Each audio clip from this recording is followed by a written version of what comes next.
Hi everybody, Bearded Rogue here, and again I'm continuing with my unboxing in Oregon series. I'm just unboxing all of the games that I brought with me and talking a little bit about each of them, why I kept them, what I like about them, and all of that good stuff. So we're going to go ahead and go through. I have an inventory of the games that are in this box.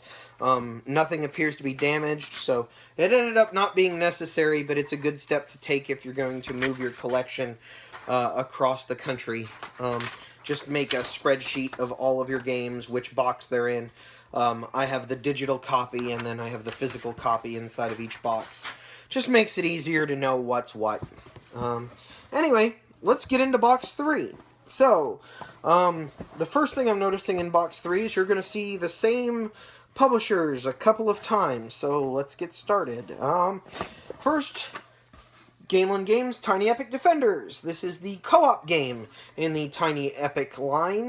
This is probably my favorite game in the Tiny Epic line before the two recent releases, which we'll talk about right after this. I actually preferred this one to Kingdoms. The Heroes Call expansion makes Kingdoms into a better game, and this one I liked just fine as it was. I'm a co-op guy, so Tiny Epic Defenders was right up my alley. This was really good for lunch times with my wife. I work from home, so we would sit down and play this, and we could play a whole game of it on my lunch hour. Played a lot of this one, really like it. Then we get to the next game in the series, which is the game that I think surpassed it as my favorite in the series, and that's Tiny Epic Galaxies. It's a 4X game using dice. It allows you to follow your opponents using your culture points and your colonizing planets and gaining points and all that good stuff. The expansion for this one is going to be coming out soon, Into the Black, and I'm really excited to add it to this and play the crap out of it, because this is a really good game, and the expansion adds a whole bunch of neat stuff that's going to make it even better, much like Heroes Call did for Tiny Epic Kingdoms. Last but not least, out of the Tiny Epic games is Tiny Epic Western. I am sad to say that I have yet to play this one. It combines worker placement and poker in a very unique way. I kickstarted it. I'm super happy to have it, but I never got it to the table in Kentucky. So hopefully that will change here now that I'm in Oregon. I'll be able to actually give this one a try. Let's see, next. So I talked about this game in the last box, but it was the fully published version. This is the prototype version of Card Kingdoms Valeria. This was basically a review copy, a really fancy prototype version that I received for helping to playtest the game after I played it at Unpub. My group played a ton of this, going through balance changes and offering feedback and suggestions and everything, so that's what this is. I mostly keep it now because it's got so many amazing bits in it for prototyping other stuff, and because it's a really cool keepsake of my participation in bringing this one to the world. So see my last video for more information on that one. Really good game. Another game from the same publisher here, Villages of Valeria. This is one of their newer releases. It's an engine building type game.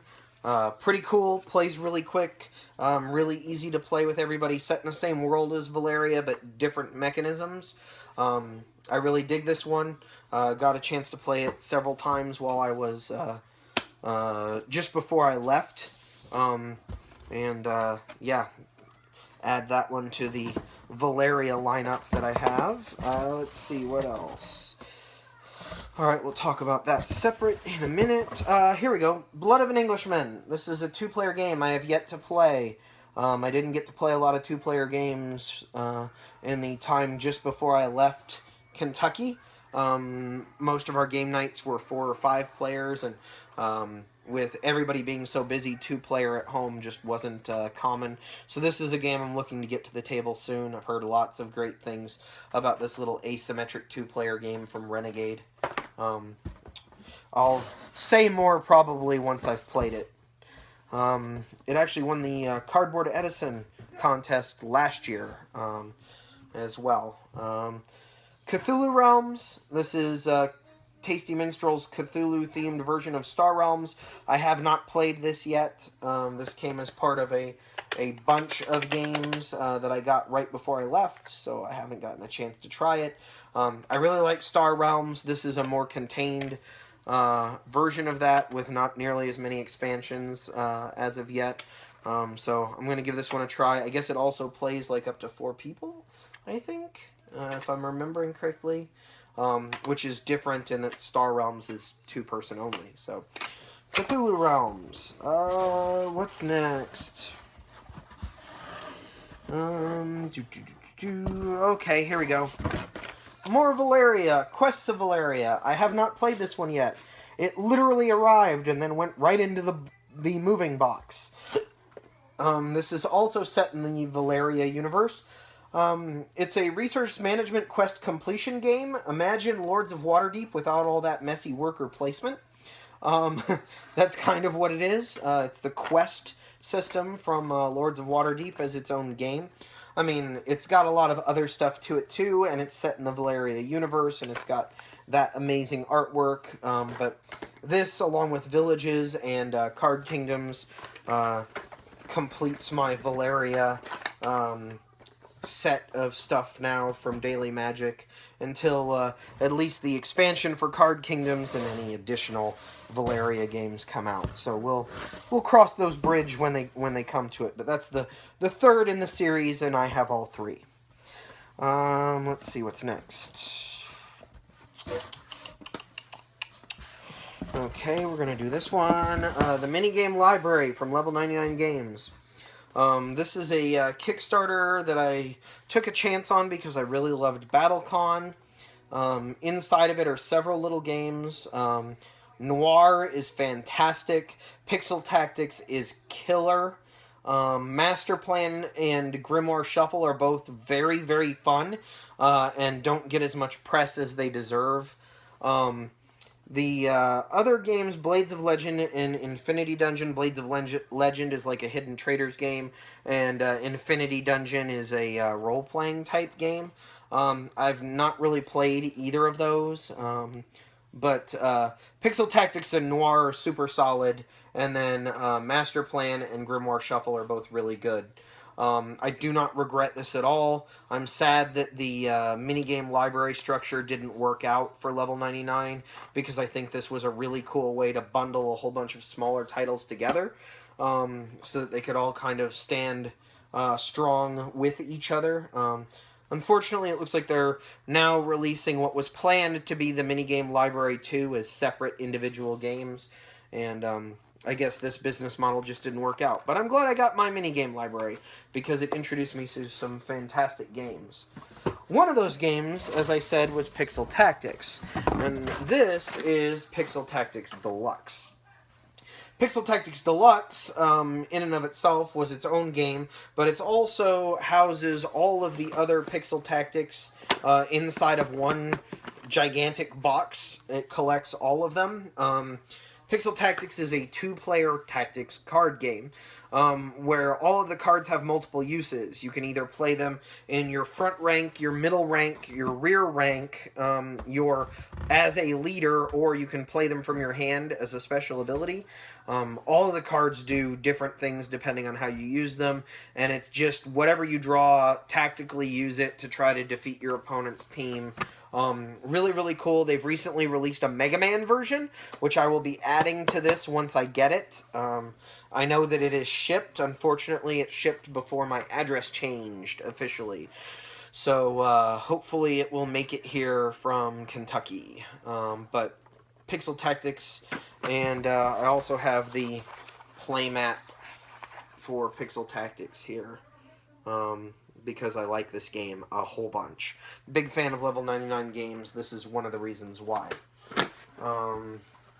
So let's move on to the next piece of the box. What do we have? We have Machikoro Bright Lights Big City. This is the Target exclusive Machikoro that tweaks the rule set a bit to add in some of the expansion-esque rules without adding in the expansion's cards. It's not as fixed as the original Machikoro, which helps it quite a bit. Doesn't feel nearly as solved of a game. This one I'm just kind of hanging on to as my only Machikoro. It is a game that I can still play with anybody. While I prefer Card Kingdoms, Machikoro is easier for people to pick up if they're not gamers. I'll pretty much always play Valeria Card Kingdoms unless I'm playing with some people who aren't heavier gamers, and then Machikoro will come out and hopefully act as a gateway to get them up to Valeria. But yeah, that's my copy of Machikoro. Let's see, what's next? Compounded! This is a neat little game designed by Daryl Lauder, published by Dice Hate Me Games. It's a chemistry game. It's a pulling stuff out of a bag game, which is one of my favorite genres. I'm designing at least one of them right now because I love it so much. This is a really fun game with really stellar components. I highly recommend this if you're at all interested in chemistry, or if you just in general like little lighter Euro-type games. There's no dice rolling in here. There is the luck of what you draw from the bag, but there's trading inside of the game, so you can trade if you didn't get what you want, and the other people at the table are up for it. Really neat game. I like it a lot. Glad that I have it in my collection. Let's see. Monza! This is the game I hope to play with my son soon. It is a small little racing game from Haba. Haba makes the most amazing games for kids. This is no exception. It has these multicolored dice you can see there. At the beginning of your turn, you roll the dice, and then you assign the dice to move the colors along the track. It has these amazing little wooden cars and the wooden dice, and it's perfect for playing with children. It's fun for everybody else, too. I'm really looking forward to sitting down and actually playing this with Roth. We've played with the pieces, but we haven't actually tried playing by the rules yet, so that's something still to come. But Monza, this is a really cool little racing game. It's like a better Candyland. If you don't like playing Candyland, get Monza. I recommend that. Let's see. Next is Orphan Black. This is another Bamboozle Brothers game, another IDW game. It's a hidden role type game, and I have yet to play it. I really want to. I love Orphan Black, the TV series. I love hidden role games. I love Bamboozle Brother designs. So it has a lot of things that should be right up my alley. I just have yet to get it to the table, but I'm really glad to have this one. And last but not least from here, we have... We have yet another Daily Magic Games title, and that's Swinging Jive Cat Voodoo Lounge.